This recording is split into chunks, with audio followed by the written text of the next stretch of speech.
Welcome to the simpliHOM podcast, where we educate, inspire, and entertain real estate entrepreneurs seeking a casual and practical podcast. We're here to simplify your life and business. You can find growth anywhere. And as long as you have an open mind and take those opportunities to learn, then you're going to grow from it. The easiest thing too is just always being in your zone of genius. What you are passionate about and are good at. The mindset shift is drastic when you're thinking of I am this person as opposed to I want to become or one day I will be is huge. I feel like a lot of real estate companies have been putting a focus on themselves, basically.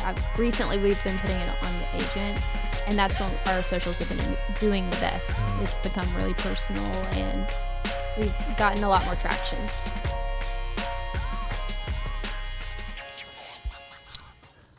Hey guys, what's up? And welcome back to the simpliHOM podcast. I am Sarah Wiley Armstrong, and I'm going to be the conductor today. Yeah. I am joined here by Brett Ratkowski, our COO, Kyle Mann, our video extraordinaire. Oh, I would normally say the man, the myth, the legend. Yeah. And then we have Grant Bertan over on the ones and twos. Say hey, Grant. Yeah, love it. Oh my goodness. As waves. Yes, he did give us a good wave. So we are just hanging out here today. We're going to be talking about some topics that are pretty hot on the market right now. But I just kind of wanted to go around, see how everyone's doing. We have some big things coming up here at simpliHOM, so I'm sure we're all feeling it at some capacity. But how are you doing, Brett? How are you? I'm holding it. I'm hanging in there. Yeah, we have a lot of moving parts, working for some big things, some big funding, getting ready for our vision of going public in the future. So a lot of moving parts. We're going to be changing a lot of systems on the back end that we talked about, which for an agent that would simpliHOM is going to make it so much easier. One place, one area to communicate with all the agents, stuff like that. So It's a lot. We're doing this for you guys. What did I say earlier? 4-7-8 breath.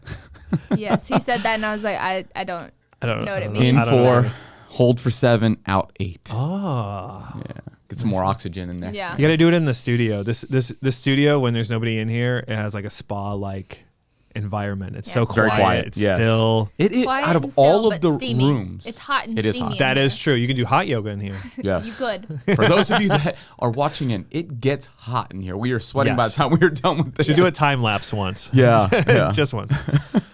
But yeah, how are you doing, Kyle? Man, good. I'm good. Projects that I don't know. Is it secret? Like, it's a secret project that we can't really talk about in the public. But it's a lot of planning that's coming into. It's all coming together tomorrow at the time of this recording.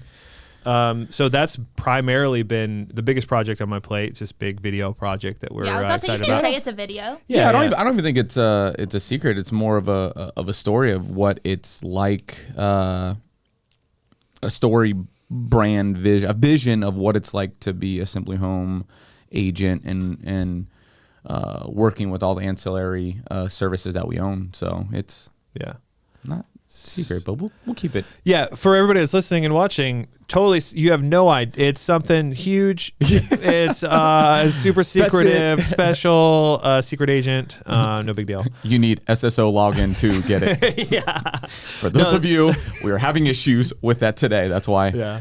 But Oh, we're It's good. fresh on the mind. Yes.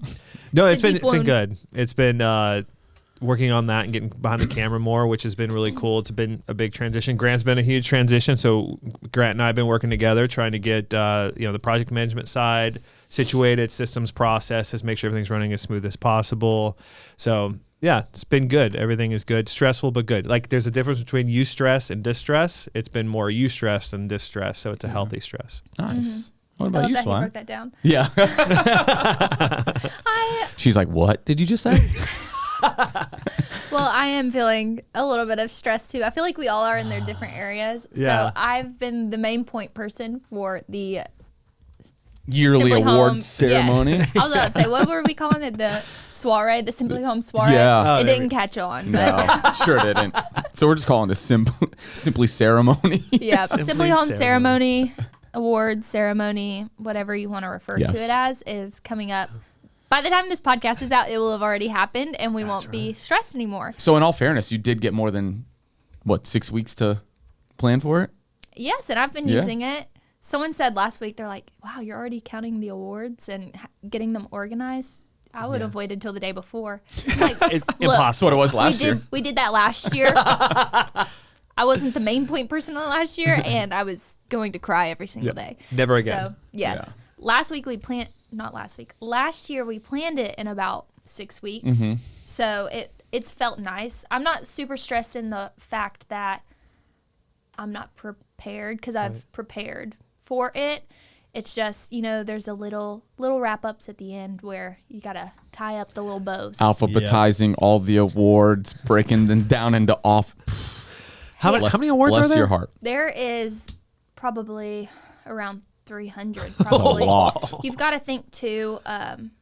We had probably less than half of that last year, Yeah. so it was easier. It was something we could do the day before, and two of us knocked it out pretty quickly because I also did onboarding, so I knew exactly which office every single person was in. I didn't have to cross-reference anything. Nice. Yeah, perfect Different story example. this year. 150 agents last year, 375 agents this year. Yes. Yeah. It's a good problem. Yeah, It's it's still a problem nonetheless. I'm just kidding. It really is. I am excited, and I'm so excited for it to come together because everyone loved it last year. If you didn't, don't tell me. But I'm excited too because we have a lot of new staff, and I'm so excited for. I know Paige is excited. You I didn't go come last year. Oh, yeah. I was out of town for that. Yeah. Gotcha. And you were still new to the company, Mm-hmm. and so I'm just so excited for everyone to just take a break. I mean, we'll still be working, but Yeah. it's like fun work. It's Yeah. something different than our day to day.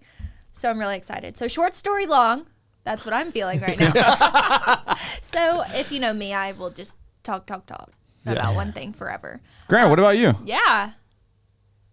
Grant just took a You good? vacation. So Yeah, he should be refreshed, but he had I don't to know. drive- Vacation he with had to with a drive child home. is different. and didn't fly back home. He drove home. because he got a new car. Yeah. He's got a Yeah. new whip. Yes. Go Grant, go. He's been talking about it for about 6 months since the day he started. Grant is about as red as a tomato right now. Yes, he is. A little nervous. All right. A sweet little tomato. Where is the? A lot of attention. If we don't get this Grant cam up, I'm gonna be very disappointed. I'm gonna next need time. I need a new I got- budget approval for another $250. I have a GoPro that's sitting there. We have no inputs. Well, we'll figure it out. Grant just I'll let keeps you looking figure it over. out. It's like, Yes. "Check me out." we'll create. So today, speaking of stress, I think some of you guys are stressed because of the market right now. Yeah. So today we're going to be talking about sellers in today's market, how we can get more sellers, and just that whole shebang. Yeah. So right now there's a lack of inventory, obviously, and with that, a lack of sellers. So we just kind of want to discuss that. Yeah. So someone, and most of the agents, obviously, that are watching this, or anyone watching this, you just went through it. I mean, give us firsthand experience going through the buying process, Yeah. right? And when we talk about lack of inventory in your budget specifically, I mean, how many options did you have? So for Real the- options that you would even consider. No, for the area that we were looking at, for our price point, and for just the things we wanted, there was one house, and it is the house we are in now. And you almost didn't get that house. I almost didn't. So it was one of those where I walked in, and I kind of told you guys this. I just had a feeling when I walked in that this is the place I need to be.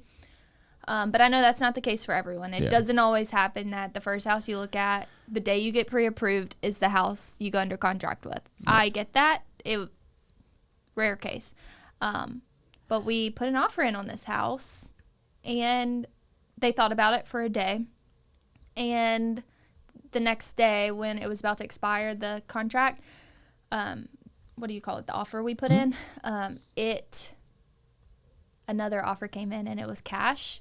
But I still had a feeling that the cash offer came in, and then they thought about it for another day or two. So it made me think the cash offer was a lot lower than we were offering, but it was going to close fast. And we were even going to be able to close within 40 days, which we did. 40 days from that Monday that we put the offer in. And so even that, I was like, how much faster do you need? So Was the cash offer from out of state? Do you know? There's probably. I mean, statistically, probably. It's but near the lake. Not necessarily. We're about 5 minutes from the lake. It's in Hendersonville, so it's close to Nashville. And so we knew a lot of people were going to be trying to get it because it was, I'm not going to say inexpensive because everything right now is overpriced and it will kind of stay that way. When people would tell me, oh, that's a little overpriced, I'm like, sure, yeah, everything is. Thank you. Thank you for that. Yes, I know. I'm sweating because I'm paying for it. But yes, we felt that. We felt offers coming in and our offer got denied and they went with the cash offer. Obviously, you guys know in this story that we did end up getting the house, but that might not have been the case because another offer was accepted originally. Yeah, and most agents out there are feeling that. I spoke to one of our agents the other day, and there was 36 offers on a property. Didn't they say that came in within 24 hours? Within 24 hours. Yeah. And the agent has to look at every single one, interpret, and then relay that back to their client, right? Yeah. Goodness. Every single one. Yeah, you have to present every single offer. And, and then one of our agents, Santana, I work out with him at our gym in West Nashville. And same thing with him. He's got a lot of buyers. And he's like, man, Brett, and that's why we're bringing this up today. How do I get sellers in today's market? How do I just get sellers in general? Because it doesn't matter what market it is, but more so now, same thing with him. And he's showing properties left. He's like, I got 20 buyers active, ready to go now. I just can't do anything, right? We write an offer denied. It's like, at what point do those buyers, those clients of his decide like, hey, I'm just going to wait? Yeah. Now it will get a little bit easier because of the interest rates going up and buyers will naturally not be qualified for as much. Yeah. The buying power goes down when interest rates rates go up, right? It didn't help that I got locked in at 2.75. So we were like, That's if we don't get amazing. this house, we're going to panic. Yeah. Just a little bit of time that we've had to, because we'll have to look for a house here in 6 months. Yeah. And just knowing that in 6 months that rate could go up several points. Yeah, last I checked it was 5.25. Yeah. So that's how much it's changed. I'm at 3.25. Oh wow, nice. Yeah.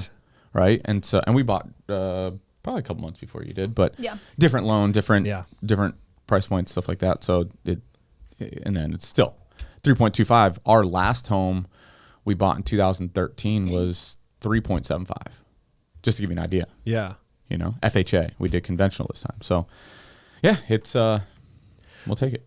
Do you think, this is a random question, but I was reading that a lot of these cash offers, while a lot of them are out of state moving to Nashville, what percentage of the offers that are getting accepted are from either out of state buyers or bigger companies like the bigger investment hedge funds? A lot of, you'd be surprised how many are bigger hedge funds, Blackstone, stuff like that are coming in and buying up,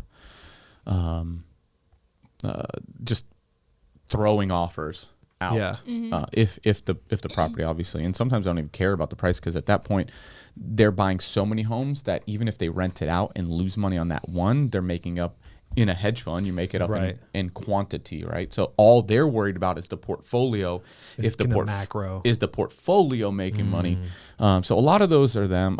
Yes, we do have a lot of out of state, but we do have a lot of people that have lived here, maybe not relocating from out of state, but like myself, we lived here for a year and a half before we decided to move, or a year before we decided to purchase. And so we're already living here. We're not relocating from out of town. So we're not technically an out of state buyer. But we had, luckily more buying power than most, right, at the time. So it all depends. Probably the 4 to 7 to 800,000 are probably, but even then you can go out into Nolensville. My parents are. I mean, the house that they put a bid on, the first house in Nolensville, was out of state buyer from California, sight unseen. They just had to be here for work. They didn't care. I mean, it was a beautiful house already. Like that, it was a year old, 2 years old. You're not. It's in Scales. So it's Scales Farmstead. So it's not.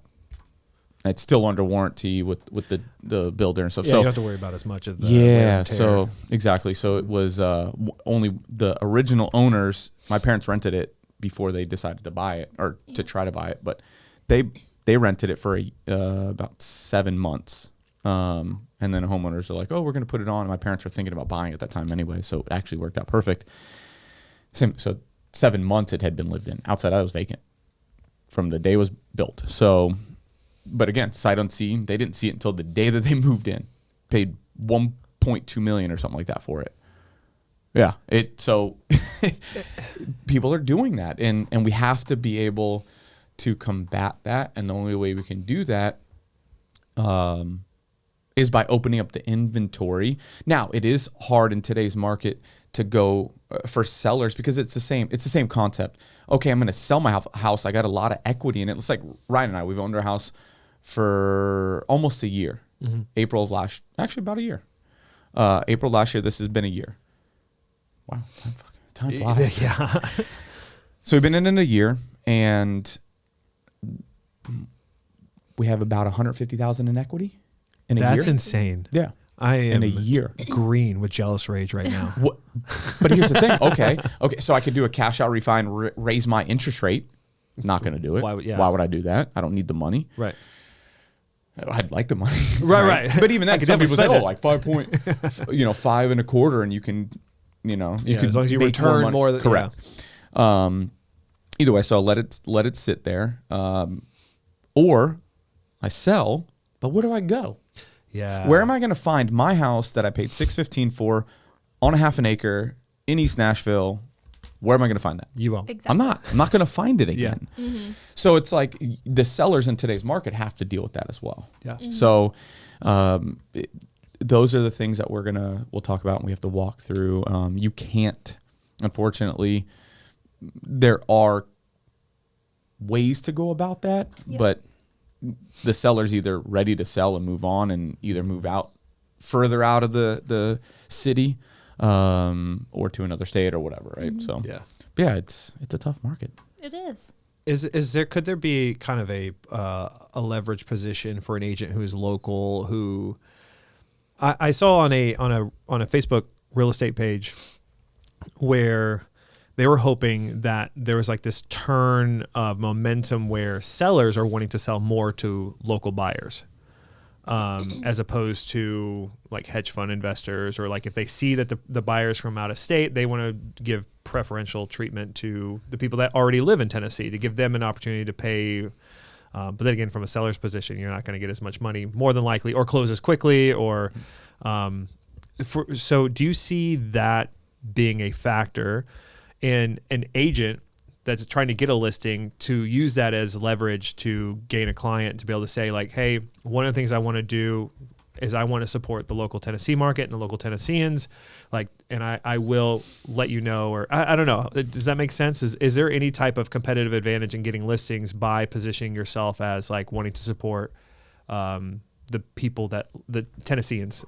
So you can use that as a marketing tactic of going, hey, this is how we expose it to the most amount of local buyers in the market. Gotcha. But when it comes to using that as a competitive advantage, you can't, because you have to entertain all. You have to show all offers no matter what, unless it's specifically in Florida you can, and here in Tennessee it's a little different, but it may be or may not be. I don't know 100%, but with my experiences, you have to show all, unless specifically like, hey, anything under this or these terms. But I still show it anyways, right? Because you never know. It gives context to the whole. Yeah, so I always show every offer anyways. But here it is. You can compare and contrast the two for them and help them, but they have to make the decision in the end. And so it's not really a competitive advantage, but it could be part of your marketing strategy of like, hey, I like to make sure, or I like to see local Nashvillians like actually purchase properties and be able to compete, and this is how I go about doing that. But it's not a competitive advantage, and why I don't think why they would. It could be, but not a competitive advantage of the buyer is going to get preferential treatment essentially, right? Because then you represent the seller anyway. So, but yeah, there are things like that. You can educate the seller on like, hey, here's what this is what a big hedge fund does to the local community. no, you don't really, like, in the end, a seller doesn't care, but if they are their friends and family and they should care whether they're leaving or not, because they know the people it's going to impact around them. Or you may be those that I've lived there a year, I don't really know anyone. Those are the ones that aren't going to care. I mean, it doesn't. But that's hard too, especially if you're in a financial situation where getting 50,000 over, asking from an out of state or a hedge fund, you're like, man, like that's, for some people, that's life-changing money, like they could get them out of a terrible situation. So it's really hard to. So it is. It is. With. In the end, most sellers are taking the most amount of money anyways. So, honestly, unless it's, hey, this is 10, this is 10,000 over or whatever. And then most sellers are still taking the 10 over. The terms have to be really bad. But again, it's still coming to educating them. So it's a tough one to navigate though, that one. What about seller leads? So what are the top 3 things agents need to know when it comes to getting more seller leads? Yes. So a little backstory. I have a team that all we do that is this for clients is generate seller leads. So I am giving you, anyone listening, firsthand experience from my own company, my own experience.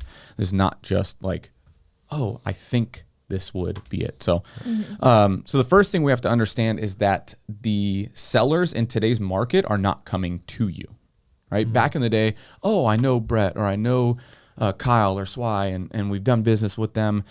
They're scared. We said it earlier. Like I would love, if I could right now and I knew I could go find something else, I would sell my house like this. Yeah. I'm not that attached to it. I love it. But to get 150,000 equity in 12 months, I'll take that return any day. Yeah. And I'm playing the market. And so we have to understand that they're not coming to us. And so we have to go to them.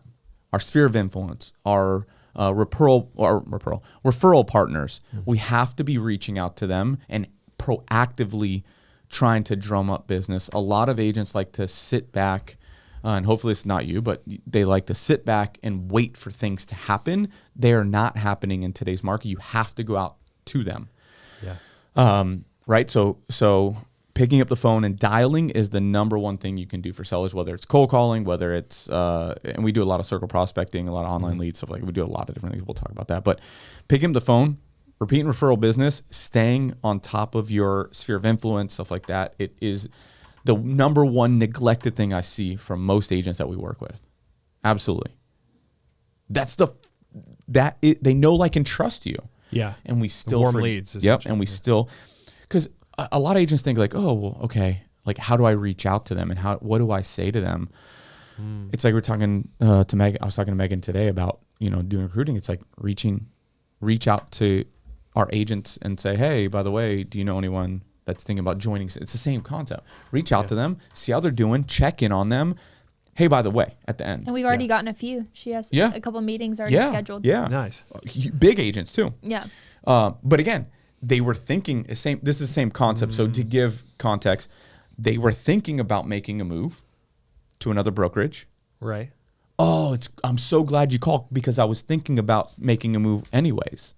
You would never know unless you would never out. know unless you pick up the phone. Now we had insider information from agents that know them or have done business, but that's irrelevant. It's the same thing. They know somebody that knows somebody who's thinking about.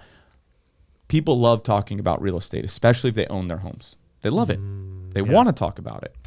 So picking up the phone, just connecting with them on a human level, and then, oh, by the way, hey, the market's tough right now. There's a lack of inventory. If you know anyone that's thinking about putting their home on the market, I'd love to connect with them. We have strategies, and we'll talk about that, strategies to get them the most money in today's market. So ask for the referral. Ask. Yeah.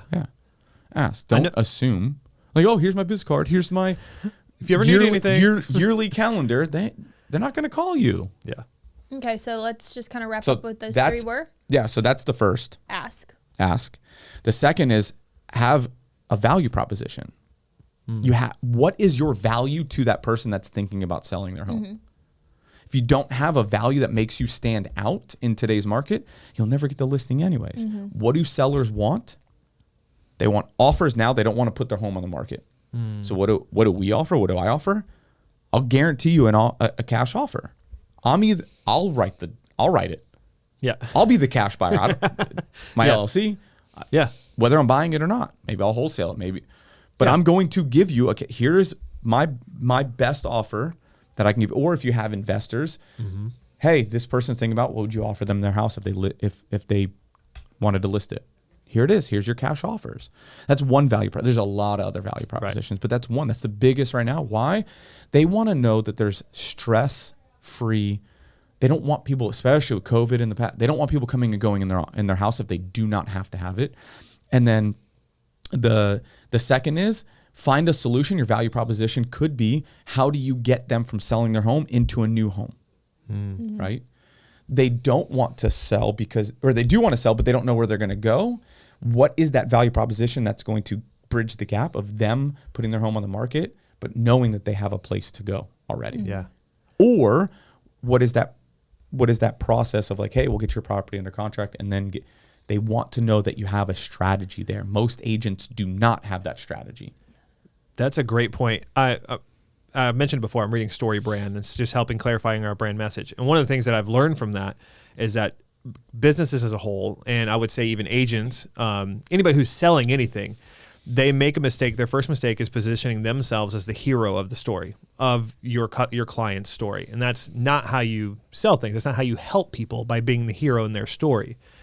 Your goal is to be the guide that helps them accomplish their story. They are the hero of their stories. How can you assist them? And usually it's giving them a system or a plan or a strategy to help them get to that point. So if your value prop should be, and I'm not an agent, but I would imagine that your value prop is the strategy that you have built. It's the handbook. It's the guide. It's like, hey, listen, you want to get here. You have these problems here. Here's everything you need to know on how to get to that point. And that's where your experience comes in. That's when your plans, your strategy, all the systems that you set up, your referral partners, all that you've built up helps the system to get to that point. That's what it sounds like, at least to me, on that side of things. Yeah. So we get this all the time. How do you, especially with our business, how are you different from all the other marketers out there? That's what the sellers, the homeowners are going to ask you. It's a valid question. Yeah. How are you different than every other agent out there? Yeah. What is your value? Find out. We're talking to David Balfour, and he's got this beautiful plan. I'm not going to share it, David. It's okay. He's got this beautiful plan of how he helps small business owners and their employees. Yeah. Great idea. That's different. Nobody's doing what he's doing. It's crazy. So, but he was so excited about it, and as he should be, because now he has a differentiator from him and every other agent in the market in that specific niche. Yeah. Right. And so that's the second is find that value. So we have ask, value, and then this, I'm trying to put another word to it, but now just go out and pick up the phone and start dialing. Just do it, Nike. Just do it. Circle prospecting is the number one. There's not many expireds for sale by owners in today's market, and everyone's going after those. Pick up the phone and be of assistance. Don't come at it. So we love circle prospecting. I completely changed my whole business model to that. Can you explain? I'm not sure what circle prospecting Circle prospecting is taking data for all the homeowners in a specific neighborhood or area or zip code or whatever, and literally reaching out to them. Okay, so you literally identify an area. And you're like, okay, my goal is to call every person in this one area. Speak to as many people as I can. Nice. It's the same thing as your repeat referral, right? Yeah. Is we're not coming at it as, hey, you thinking about listing your home? No, it's not. Yeah, that's. We're coming at it as, hey, most of the agents listening to this have multiple buyers that they can't find homes for. If you can't find homes for your buyers on the market, you don't have a value for your buyers. Yeah. Why should they be working with you? Anyone can send them listings. Picking up the phone, one, it's gonna drum up listing business for you, but then guess what? You don't have to fight all the other agents in the market if you have a perfect buyer for that. So we come at it with the process of, we have buyers in the market, and a lot of them can't even win offers because there's so many. And so we just ask. We go back to asking, do you know anyone in your neighborhood that's thinking of selling their home in the near future? We don't ask them specifically. Right. And you'll get, we get this all the time. I was actually thinking about selling my home. And then they come back to, what is the value proposition? What are you offering? do they have, do we have to list? I don't want to list it. That's perfectly fine. And then you just set a meeting there, right? So it's a full circle. Is the value prop, could the value prop in that scenario be the fact that one of the things that I do for my buyers, and this is, I guess, buyer strategy, but I go through and I call everybody in certain neighborhoods, and I have a unique competitive advantage over the agents that aren't willing to do that. Absolutely. Because not every agent does that. Yep. Yeah. That's a value proposition. So there's different value props. And I learned, so I always had a value proposition, but I always looked at it as like total value to all the market. And I learned this from my buddy David. You have value propositions for buyers and sellers, right? And they have to be unique, specific to those, right? Because you're not going to be like, oh yeah, I circle prospect for buyers, right? You're not going to be like, oh well, I'm going to help you sell your home and get into this. They may be buyers and sellers, right? But the value prop to a buyer is different than the seller, and they have to be unique to each one of those. Definitely. Now, somebody that's thinking about selling and buying, your value proposition is what you do on both ends. Yeah. So double power. Yeah. So yes, it is. Okay. That's one of them. For sellers, the unique value proposition could be, and a lot of people use this, but VIP buyers list. I'm going to promote your listing before it even goes to market to all my database. You should be doing that as an agent anyway. So I would find more unique value propositions, but it doesn't. We don't have to reinvent the wheel. All right, so we know that now they need to ask, they need to find their value, and they need to just go out and do it. Yep. What are some, aside from cold calling, what are some ways to generate some seller leads? Yep. So outside of cold calling, we talked about, and we'll repeat and referral business is not cold calling. That is probably that's where I would start. If you have, for me being in Tennessee, and we'll get to this, I plan on talking about this, but I'm new to this market, so I don't have that. But ways that you can go, Google is by far, Google and YouTube are hands down my favorite places to find seller leads. Why? Is because it's search-based information. They are actively searching what their home value is, who the top agents are, what homes are selling for in their market, so on and so forth, right? So for me, Google Ads platform, whether it's YouTube or Google pay-per-click, is hands down my favorite. Facebook still works. It takes a lot more work, but it's more video-based, stuff like that. So Facebook. TikTok is another sleeper. TikTok ads. People are sleeping on TikTok ads. Reach is unreal. Yeah, it's insane. And it's so weird which ones take off and which don't. There's just no explanation. Yeah, and it's the. I said there's no explanation. A year ago, I would have TikTok.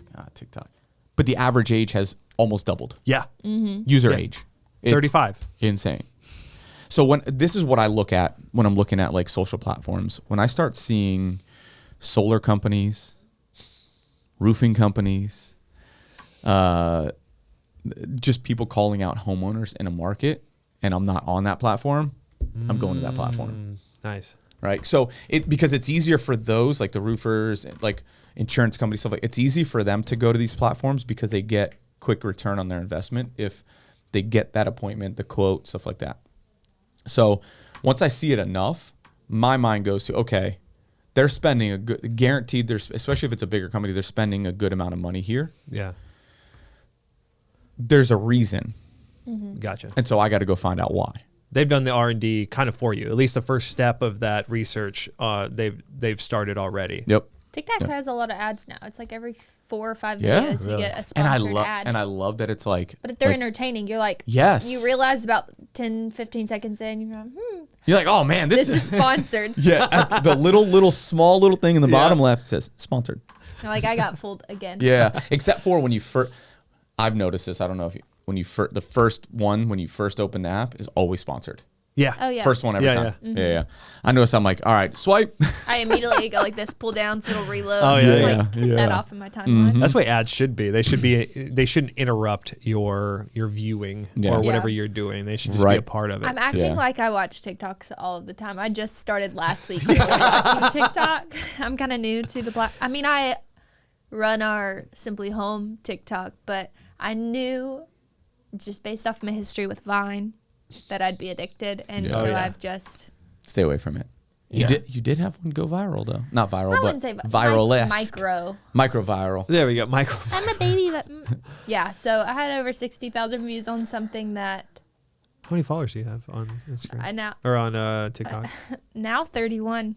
Oh. So none. See, that's So insane. that's very though. minimal. Yes. 60,000, you have 31 followers. I have over Yeah. 4,000 likes. Yeah. But when I Where else posted can you it, do I that? had maybe 10 followers. Yeah. I just don't really post on there very much. Anything I've posted on there, I've also posted on Reels. Yeah.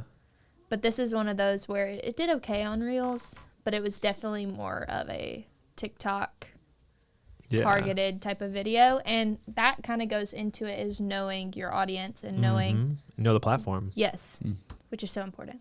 Yeah. So to get back to this, Yeah. paid advertising is absolutely one of my favorite outside of cold calling. Cold calling is definitely, and I used to be the person that hates cold calling and hated it. And now that's what we do for agents. But the reason I say that is because it's the most cost effective. Then when you get ROI positive from that, you move it into paid advertising, and then and obviously repeat and referral could be considered into that cold calling, even though it's not cold calls. But then the next thing you could do, and because the time value is not worth it, is the door knocking. You can do that. I wouldn't. Me personally, I would do bandit signs as a wholesaler. Oh, as a wholesaler, for sure. Mm-hmm. Yeah. I would do bandit signs I did because bandit signs. What here's is that? so it's like you ever seen Not the me not you ever knowing seen the anything. white corrugated signs on the side of the street says "We'll buy your house for cash." Yeah. Those are We bandit buy signs. houses. We buy house. Yeah. Yeah. Amazing. And then 615 blah blah blah.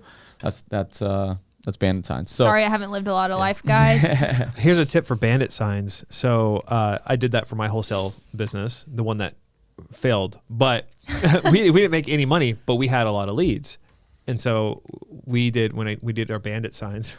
So if you know this, I don't know if this is still true and still true, but the government employees only work from Monday to Friday, which means by Friday at 5 o'clock, you can put up your bandit signs and nobody's going to pick them up until Monday morning. So we would go out Friday, 5 o'clock, and we had the slap stapler, but we also had did you this have it thing- on the boom? Yep, exactly. You Yeah, got to yeah. get a ladder to get it down. Yep. Yeah. So that's what we would. It's not. I mean, it worked. Obviously worked. And then they stay up there a little bit longer, so you get a little bit more longevity on some of these bandit signs. But they did work. Back home Yeah. in Florida, it's all concrete power poles. So, You really? Yeah. Very few wooden Yeah. ones. So you have to put them things in the ground. Yeah. So the reason I say bandit signs is one, people actually call them. They absolutely call them. A lot of people don't use them because the city's ordinance do get you do spend some money, but okay, so you buy for $150, you buy a box of 100 of them. Yeah. Or 50, whatever the price is these days. So they're calling because they want a cash offer on their home. You give them a cash offer. Doesn't mean you're buying it. You could either wholesale it. It may be a good investment for you in your portfolio, but then your value to them is like, listen, this is what I can give you, but I'm also a real estate licensed realtor, and this is what you could probably get on the open market Oh, yeah. Nice. if it makes sense. Right. Yeah.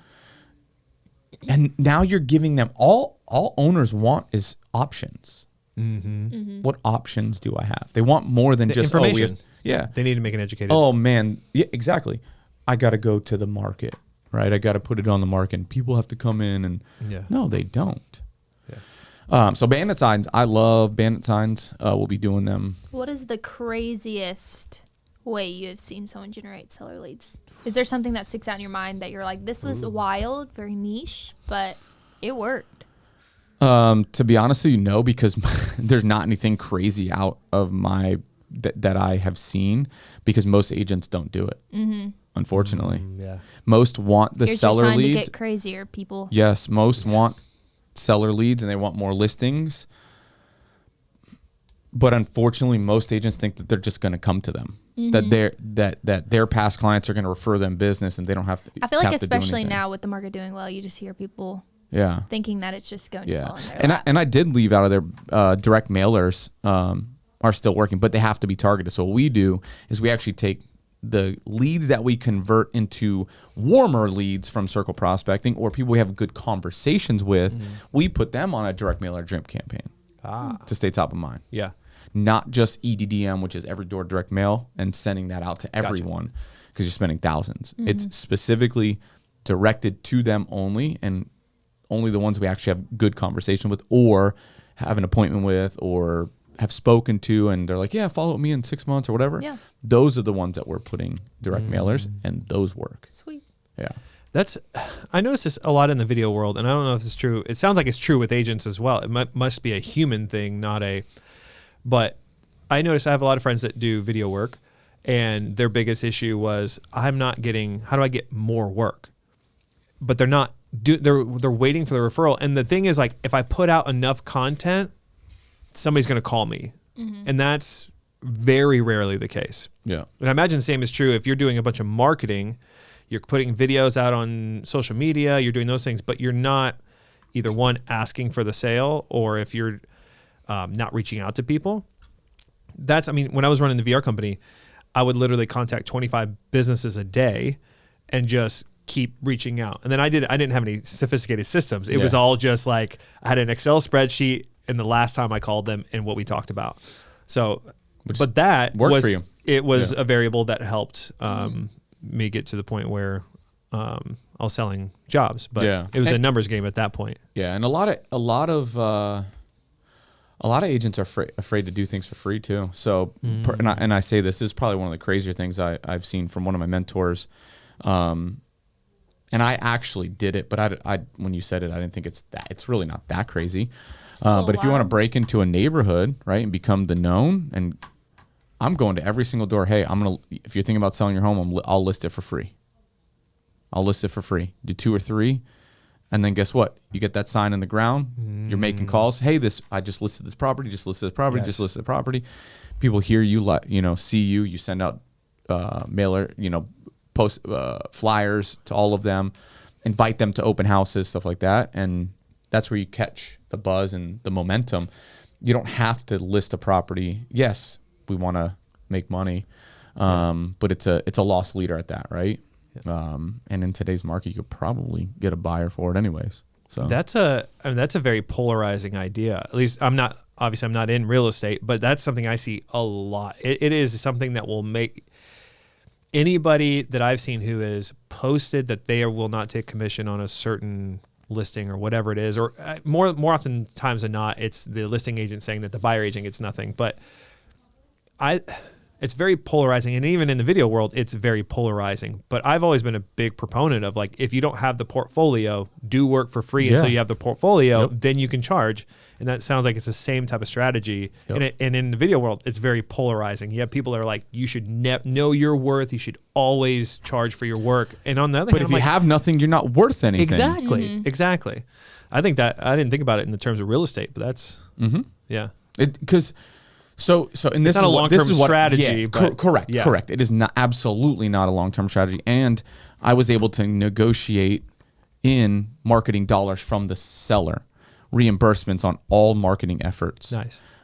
Within reason, obviously. Of course. So I did it specifically twice in one neighborhood, and they were both at the same time. And I negotiated in, and I said, hey, here's what I'm going to do. This is what the average cost is. Gave them receipts, and then they reimbursed me for it. There's that transparency. And also, too, if you get a raving fan after that, not only were they going to talk about you to their neighbors, but they might use you down the road. Yep. Yeah. Exactly. So, again, that's those are some ways. But again, it comes down to everyone. They want to think of this in a way of like they overthink everything, or they're looking for that new easy route. And none of what I just said is easy. Yeah, it is not. It's a lot of work. Yeah. It's a lot of energy, but that's why the real estate industry is not easy. It's tough. It's hard. It's a lot of front loading. Yeah. Right. Yeah. But if you come to simpliHOM, we'll take some of those tasks off for you. Yeah. Exactly. Look at that. Shameless plug. Join simpliHOM.com. Yeah, so that's the biggest thing I see is you'll hear me say it all the time. Like, agents, they just want things. And this is not even just real estate in general. Most entrepreneurs want the easy route. There is no easy route in entrepreneurship. No. There's not one. I'm telling you right now from firsthand experience, nothing I have done in my career has been easy. None of it. And it gets harder every day. Right. In a good way. Different levels of hard. Exactly. Well, and that's the thing. It's like as you evolve, you're able to take on more. Exactly. You have a new threshold for stress. You have a new Like threshold 5 years for work. ago, you couldn't be doing what you're doing now. No, You've absolutely just grown not. so much. Yep. You've grown even just since I've known you. Oh, thanks. Oh my gosh. Brett is on fire right now. He's blushing. He can't help it. Nah. Okay, question. Yes. And this will be our last Answer. question. So if you were an I'm agent ready. listening into the show or watching, because we see you guys too, what are your 3 lead generation platforms to get more listings? And this, What do you recommend? and I like this question because I'm actually new to this market as a realtor, as well as my wife, and we're in the process of building these out. Luckily, I have a little bit of capital, and I have my marketing company that does this. But first thing we're doing, absolutely right now, circle prospecting, hands down. I have 3 ISAs that's all they do right now, circle prospect. So when I say picking up the phone, it doesn't have to be you picking up the phone specifically, but you have to have. I mean, you can get ISAs like VAs, whatever, people who dial from Mexico, for example, which are bilingual, native English speaking, fluent in English, sound good on the phone for $4, $5, $6 an hour. Mm-hmm. Yeah. Insane. And then plus bonuses, stuff like that. Yeah. But yeah, we have circle prospecting is hands down number 1 in today's market with the right value, with the right scripting. Again, you're not coming at it trying to list their property. You just want to be there. You're helping your buyers, and so that's why you're calling. And then the second thing is YouTube and Google. So YouTube specifically first. Why? Because it's video. Everything's moving to video. It's search related, and they at some point were searching something on Google or YouTube, because those are the top 2 search engines. They were searching something in Google and on YouTube of, what it's like to live in East Nashville, top agent somewhere, what their home's worth, how to sell your home by yourself kind of thing. And so it's search versus interest-based lead generation. And so YouTube is probably my number 2 with the right script, the right video. It leads them into a survey so that you know a little bit more about them, bedrooms, bathrooms, stuff like that. And is that all ad stuff, or is this ads. native? Okay, gotcha. Yep, video ads. So video ads. So again, like I said earlier, you want to take what's the most cost-effective circle prospecting or an ISA team, converting those into sellers, taking that ROI, and then returning it back into paid advertising. Gotcha. And then the third for me is Instagram and TikTok. Probably more so Instagram right now. TikTok is still a sleeper. I just haven't completely cracked the code on TikTok, but it will be there. It is the next Facebook when Facebook first started advertising, for sure, no doubt in my mind. Been in this long enough, but Instagram stories specifically, again, video based, drive them to a survey, and so here's the thing with that. Like I said, everything's a full circle. You can generate those leads. You got to pick up the phone and call. Yeah. That's it. Otherwise, there's just a name and a phone number and a spreadsheet. That's it. Yeah. That's it. You can I don't want to say lucky. You can build a business where you have a lot of repeat and referral business, like some of our top agents. That is just consistently, working with developers, investors, stuff like that. Right. And that's why I said I don't want to say luck. It's definitely not luck. That's all skill, knowing the right people, picking the phone and communicating. But majority of us out there have to grind for the business. Yeah. Right. Putting the right systems and processes in place, the right follow-up to come back to this, everything. It doesn't matter what lead generation, how are you following up with those leads is the most important piece to everything. So you're saying it shouldn't be fun? No. To contact. No. And if you So don't you want to can follow make it them, fun. you send them our way. Yeah. You can make it fun. Yeah, but yeah. but that's why I said, like, some people love one of our agents, Josh Kilby, loves the phone. Loves picking up cold calling. Yep. Loves calling expireds for sale by owners. Actually does some coaching with that, right? And so there are people that love it. There are people that do it consistently, but then there are those that don't, but have the capital or the means to be able to hire people to do it. Yeah. Right. I would not, unless you know what you're doing, I would not hire directly in-house to do it. Find somebody to outsource it to at first until you, like, if you never made a cold call and you don't want to, I wouldn't just go straight into hiring somebody in-house until you figure out the process, figure out what makes you different than everyone, and that you have the capacity to even train somebody. Right. One of the great pieces of advice I got from he's a professor, behavioral psychology, but he said and I don't know if this isn't his, but I heard never outsource your research. Like, you should be the one doing the research. And it sounds like that's the same thing. If you hire somebody to do something before you know how to do it, you are outsourcing the research, the things that you should already know. In any new task, I always go into it, even if I suck at it at first, you do it, you find out how it works, where do things typically break, what works, what doesn't.